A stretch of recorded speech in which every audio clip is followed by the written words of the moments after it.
أعوذ بالله من الشيطان الرجيم. بسم الله الرحمن الرحيم. الحمد لله الذي أنزل على عبده الكتاب ولم يجعل له عوجا قيما لينذر بأسا شديدا من لدنه ويبشر المؤمنين الذين يعملون الصالحات أن لهم أجرا حسنا ماكثين فيه أبدا وينذر الذين قالوا اتخذ الله ولدا ما لهم به من علم ولا لآبائهم كبرت كلمة تخرج من أفواههم إن يقولون إلا كذبا فلعلك باخع نفسك على آثارهم إن لم يؤمنوا بهذا الحديث أسفا إنا جعلنا ما على الأرض زينة لها لنبلوهم أيهم أحسن عملا وإنا لجاعلون ما عليها سعيدا جرزا أم حسبت أن أصحاب الكهف والرقيم كانوا من آياتنا عجبا إذ أوى الفتية إلى الكهف فقالوا ربنا آتنا من لدنك رحمة وهيئ لنا من أمرنا رشدا فضربنا على آذانهم في الكهف سنين عددا ثم بعثناهم لنعلم أي الحزبين أحصى لما لبثوا أمدا نحن نقص عليك نبأهم بالحق إنهم فتية آمنوا بربهم وزدناهم هدى وربطنا على قلوبهم إذ قاموا فقالوا ربنا رب السماوات والأرض لن ندعو من دونه إلها لقد قلنا إذا شططا هؤلاء قوم اتخذوا من دونه آلهة لولا يأتون عليهم بسلطان بين فمن أظلم ممن افترى على الله كذبا وإذ اعتزلتموهم وما يعبدون إلا الله فأووا إلى الكهف ينشر لكم ربكم من رحمته ويهيئ لكم من أمركم مرفقا وترى الشمس إذا طلعت تزاور عن كهفهم ذات اليمين وإذا غربت تقرضهم ذات الشمال وهم في فجوة منه ذلك من آيات الله من يهد الله فهو المهتد ومن يضلل فلن تجد له وليا مرشدا وتحسبهم أيقاظا وهم رقود ونقلبهم ذات اليمين وذات الشمال وكلبهم باسط ذراعيه بالوصيد لو اطلعت عليهم لوليت منهم فرارا ولملئت منهم رعبا وكذلك بعثناهم ليتساءلوا بينهم قال قائل منهم كم لبثتم قالوا لبثنا يوما أو بعد يوم قالوا ربكم أعلم بما لبثتم فابعثوا أحدكم بورقكم هذه إلى المدينة فلينظر أيها أزكى طعاما فليأتكم برزق منه وليتلطف ولا يشعرن بكم أحدا إنهم إن يظهروا عليكم يرجوكم أو يعيدوكم في ملتهم ولن تفلحوا إذا أبدا وكذلك أعثرنا عليهم ليعلموا أن وعد الله حق وأن وأن الساعة لا ريب فيها إذ يتنازعون بينهم أمرهم فقالوا بنوا عليهم بنيانا ربهم أعلم بهم قال الذين غلبوا على أمرهم لنتخذن عليهم مسجدا سيقولون ثلاثة رابعهم كلبهم ويقولون خمسة سادسهم كلبهم رجما بالغيب ويقولون سبعة وثامنهم كلبهم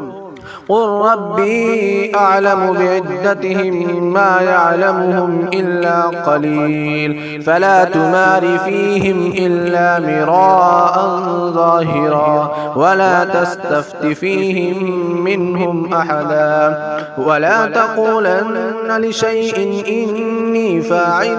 ذلك غدا إلا أن يشاء الله واذكر ربك إذا نسيت وقل عسى أن يهديني ربي لأقرب من هذا رشدا ولبثوا في كهفهم 300 سنين وازدادوا 9 قل الله أعلم بما لبثوا له غيب السماوات والأرض أبصر به وأسمع ما لهم من دونه من ولي ولا يشرك في حكمه أحدا واتل ما أوحي إليك من كتاب ربك لا مبدل لكلماته ولن تجد من دونه ملتحدا واصبر نفسك مع الذين يدعون ربهم بالغداة والعشي يريدون وجهه ولا تعد عيناك عنهم تريد زينة الحياة الدنيا ولا تطع من أغفلنا قلبه عن ذكرنا واتبع هواه وكان أمره فرطا فقل الحق من ربكم فمن شاء فليؤمن ومن شاء فليكفر إنا أعتدنا للظالمين نارا أحاط بهم سرادقها وإن يستغيثوا يغاثوا بماء كالمهل يشوي الوجوه بئس الشراب وساءت مرتفقا إن الذين آمنوا وعملوا الصالحات إنا لا نضيع أجر من أحسن عملا أولئك لهم جنات عدن تجري من تحتهم الأنهار يحلون فيها من أساور من ذهب ويلبسون ثيابا خضرا من سندس واستبرق متكئين فيها على الأرائك نعم الثواب وحسنت مرتفقا وضرب لهم مثل الرجلين جعلنا لأحدهما جنتين من أعناب وحففناهما بنخل وجعلنا بينهما زرعا كلتا الجنتين آتت أكلها ولم تظلم منه شيئا وفجرنا خلالهما نهرا وكان له ثمر فقال لصاحبه وهو يحاوره أنا أكثر منك مالا وأعز نفرا ودخل جنته وهو ظالم لنفسه قال ما أظن أن تبيد هذه أبدا وما أظن الساعة قائمة ولئن رددت إلى ربي لأجدن خيرا منها منقلبا قال له صاحبه وهو يحاوره أكفرت بالذي خلقك من تراب ثم من نطفة ثم سواك رجلا لكن هو الله ربي ولا أشرك بربي أحدا ولولا إذ دخلت جنتك قلت ما شاء الله لا قوة إلا بالله إن ترني أنا أقل منك مالا وولدا فعسى ربي أن يؤتيني خيرا من جنتك ويرسل عليها حسبانا من السماء فتصبح صعيدا زلقا أو يصبح ماؤها غورا فلن تستطيع له طلبا وأحيط بثمره فأصبح يقلب كفيه على ما أنفق فيها وهي خاوية على عروشها ويقول يا ليتني لم أشرك بربي أحدا ولم تكن له فئة ينصرونه من دون الله وما كان منتصرا هنالك الولاية لله الحق هو خير ثوابا وخير عقبا واضرب لهم مثل الحياة الدنيا كماء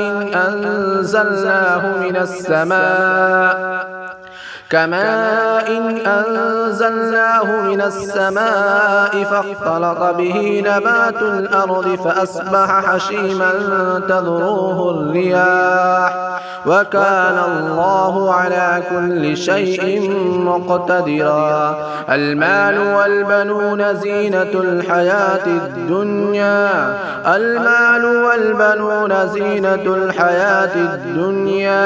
والباقيات الصالحات خير عند ربك ثوابا وخير أملا ويوم نسير الجبال وترى الأرض بارزة وحشرناهم فلم نغادر منهم أحدا وعرضوا على ربك صفا لقد جئتمونا كما خلقناكم أول مرة بل زعمتم أن لن نجعل لكم موعدا ووضع الكتاب فترى المجرمين مشفقين مما فيه ويقول يا ويلتنا ما لهذا الكتاب لا يغادر صغيرة ولا كبيرة إلا أحصاها ووجدوا ما عملوا حاضرا ولا يظلم ربك أحدا وإذ قلنا للملائكة اسجدوا لآدم فسجدوا إلا إبليس كان من الجن ففسق عن أمر ربه أفتتخذونه وذريته أولياء من دوني وهم لكم عدو بئس للظالمين بدلا ما أشهدتهم خلق السماوات والأرض ولا خلق أنفسهم وما كنت متخذ المضلين عضدا ويوم يقول نادوا شركائي الذين زعمتم فدعوهم فلم يستجيبوا لهم وجعلنا بينهم موبقا ورأى المجرمون النار فظنوا أنهم مواقعوها ولم يجدوا عنها مصرفا ولقد صرفنا في هذا القرآن للناس من كل مثل وكان الإنسان أكثر شيء جدلا وما منع الناس أن يؤمنوا إذ جاءهم الهدى ويستغفروا ربهم إلا أن تأتيهم سنة الأولين أو يأتيهم العذاب قبلا وما نرسل المرسلين إلا مبشرين ومنذرين ويجادل الذين كفروا بالباطل ليدحضوا به الحق الحق واتخذوا آياتي وما أنذروا هزوا ومن أظلم ممن ذكر بآيات ربه فأعرض عنها ونسي ما قدمت يداه إنا جعلنا على قلوبهم أكنة أن يفقهوه وفي آذانهم وقرا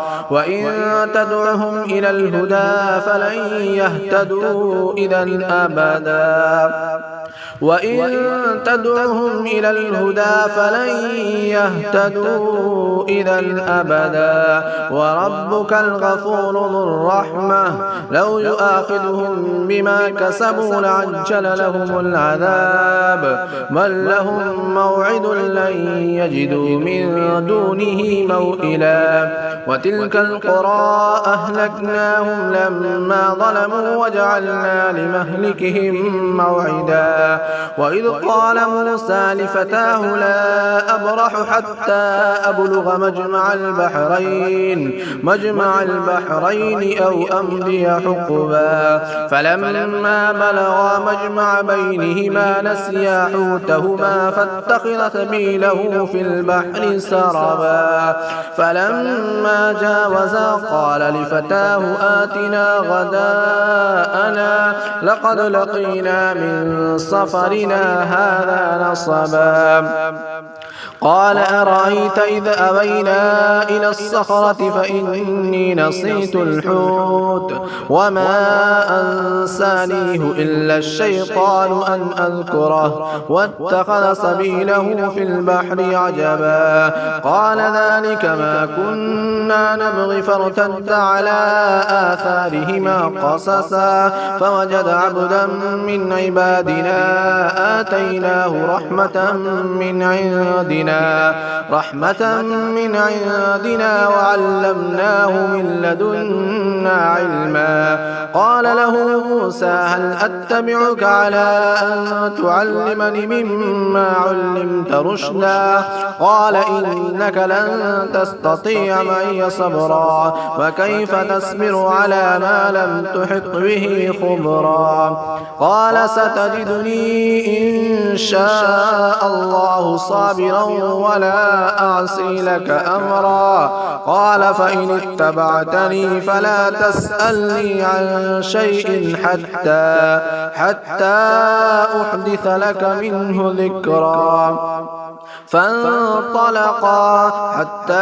إذا ركبا في السفينة خرقها قال أخرقتها لتغرق أهلها لقد جئت شيئا إمرا قال ألم أقل إنك لن تستطيع معي صبرا قال لا تؤاخذني بما نسيت ولا ترهقني من أمري عسرا فانطلقا حتى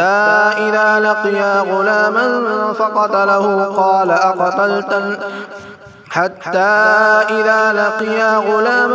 فقتله قال أقتلت نفسا زكية بغير نفس لقد جئت شيئا نكرا قال ألم أقل لك إنك لن تستطيع معي صبرا قال إن سألتك عن شيء بعدها فلا تصاحبني قد بلغت من لدني عذرا فانطلقا حتى إذا أتيا أهل قرية استطعما أهلها فأبوا أن يضيفوهما فوجد فيها جدارا يريد أن ينقض فأقامه قال لو شئت لاتخذت عليه أجرا قال هذا فراق بيني وبينك سأنبئك بتأويل ما لم تستطع عليه صبرا أما السفينة فكانت لمساكين يعملون في البحر فأردت أن أعيبها وكان وراءهم ملك يأخذ كل سفينة غصبا وأما الغلام فكان أبواه مؤمنين فخشينا أن يرهقهما طغيانا وكفرا فأردنا أن يبدلهما ربهما خيرا منه زكاة وأقرب رحما. وأما الجدار فكان لغلامين يتيمين في المدينة وكان تحته كنز لهما وكان أبوهما صالحا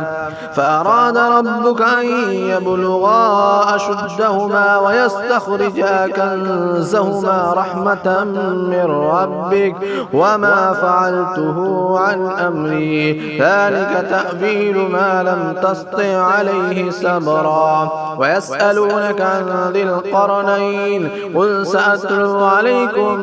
منه ذكرا. إنا مكنا له في الأرض وآتيناه من كل شيء صببا فأتبع صببا حتى إذا بلغ مغرب الشمس وجدها تغرب في عين حمئة ووجد عندها قوما قلنا يا ذا القرنين إما أن تعذب وإما أن تتخذ فيهم حسنا قال أما من ظلم فسوف نعذبه ثم يرد إلى ربه فيعذبه عذابا نكرا. وأما من آمن وعمل صالحا فله جزاء الحسنى وسنقول له من أمرنا يسرا ثم أتبع سببا.